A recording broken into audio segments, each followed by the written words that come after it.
महाराज जी आपके चरणों में कोटि कोटि प्रणाम। महाराज जी भोजन के प्रति मेरी लालसा कम ही नहीं हो रही, रोज नए नए व्यंजनों में मेरी रुचि बढ़ती जा रही है। हाँ, तो ये 5 ज्ञानेंद्रियां हैं और 5 कर्मेंद्रियां हैं। ये पूरे चराचर जगत को फांसे हुए हैं।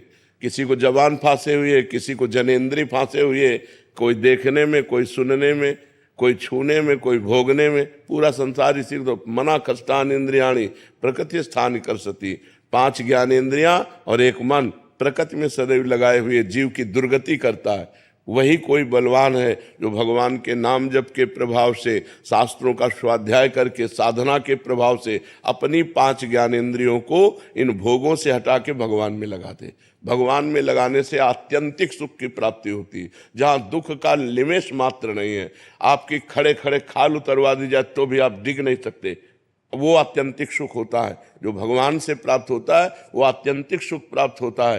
ठाकुर हरिदास जी को 22 बाजारों में मार बेतो मार कोड़ो उनके, लेकिन हरि बोल हरि बोल। भगवान से जो आनंद प्राप्त होता है वो आत्यंतिक सुख प्राप्त होता है, वो कहीं नहीं प्राप्त होता है। वो स्वामी तुलसीदास जी कह रहे हैं, जाकी कृपा लवलेश ते मतिमंद तुलसी दास हो, पायो परम विश्राम राम समान प्रभु नाही कहूँ। ये मलमूत्रों के द्वारों में सुख है, यहाँ से खा लो, इतने भर के जाने की बात है। यहाँ से गया क्या था कोई मतलब नहीं है। वो फिर तुरंत उल्टी करके देखो तो देखने लायक नहीं रहेगा। अगर 6 घंटे पेट में रुक गया तो दुर्गंधयुक्त मल बन जाएगा।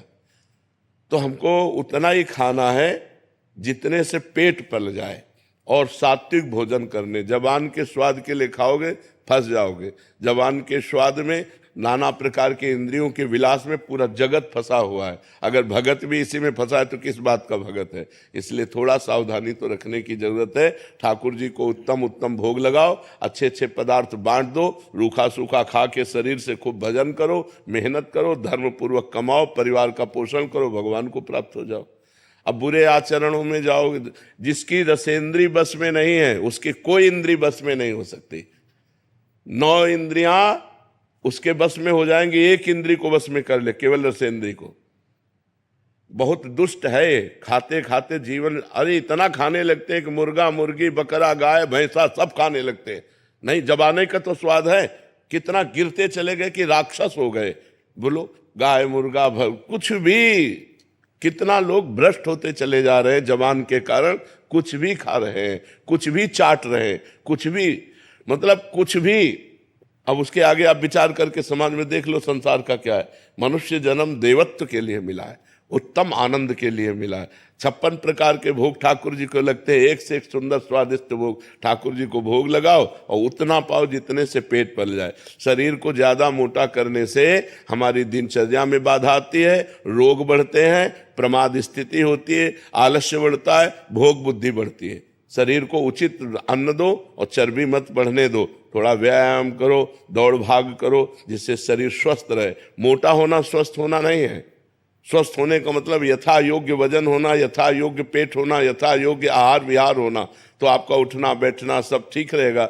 एक एक क्रिया करने में परेशान, वो कोई स्वस्थता है? स्वस्थता है कि स्वयं खड़े हो जाओ, स्वयं अपनी दिनचर्या करो। जब तक वृद्धावस्था ना आवे तब तक तुम्हारी कोई सेवा न करने पावे। ऐसे अपने शरीर को स्वस्थ रखो, तब तो खान पान उचित रहा। अब अच्छी चीज मिली, दवा खा ली, वो चर्बी बढ़ा रही तो वो किसी काम का नहीं। महाराज जी जैसे आपने बोला कि कुछ भी, तो महाराज जी देखा जाता है, महाराज जी हृदय की मलिनता है क्या? क्योंकि महाराज जी जैसे एक ऐसे पवित्र आत्मा होते हैं, जैसे कल ही आप हॉल में चीटा था तो आपने बोला इसको बाहर किसी का पैर पड़ जाएगा। एक हृदय ये है और एक हृदय की जिंदा को तल रहे और जिंदा को मार रहे। महाराज जी कैसे हृदय, इनके हृदय मलिन हो चुके हैं, कर्कश कठोर पत्थर हृदय के लोग हैं। इनकी दुर्गति होनी है, इनकी दुर्गति होनी है। वो तो बहुत निंदनीय लोग हैं। भारत जैसा परम धर्म भी दूसरे देशों का अनुकरण करने के कारण भ्रष्ट होता जा रहा है। अन्य देशों के खान पान, अन्य देशों के भोग विलास का अनुकरण कर रहा है भारत, जबकि सदा से भारत के धर्म का अनुकरण अन्य देशों ने किया है। हमारा धार्मिक देश है, हमारा पवित्र देश है, जहाँ धर्म और पवित्रता है वहीं सब कुछ है। लेकिन अब नए नए बच्चे तो बुद्धि भ्रष्ट हो रही, अन्य देशों का अनुकरण। ये boyfriend girlfriend live in relation, ये व्यसन, जो ड्रग्स आदि, ये सब अन्य देशों से अपने देश में पधारा है। ये कोई हमारे देश की न शास्त्र में कहीं लिखा है और न समाज में था। 40 वर्ष पहले ये नहीं था। Boyfriend girlfriend live in relation ये सब कुछ नहीं, गंदी बातें नहीं थी। जवान जवान बच्चे बच्चियां एक साथ पढ़ते थे, कभी कोई गंदी हरकत नहीं थी, जानते ही नहीं थे। अब मोबाइल आ गया, एक छोटे बच्चे से पूरी थ्योरिकल गाथा सुन लो, उससे संसार की पूरी गाथा उसको आती है, पूरा उसको पता है, क्योंकि मोबाइल उसके हाथ में है, जानकारी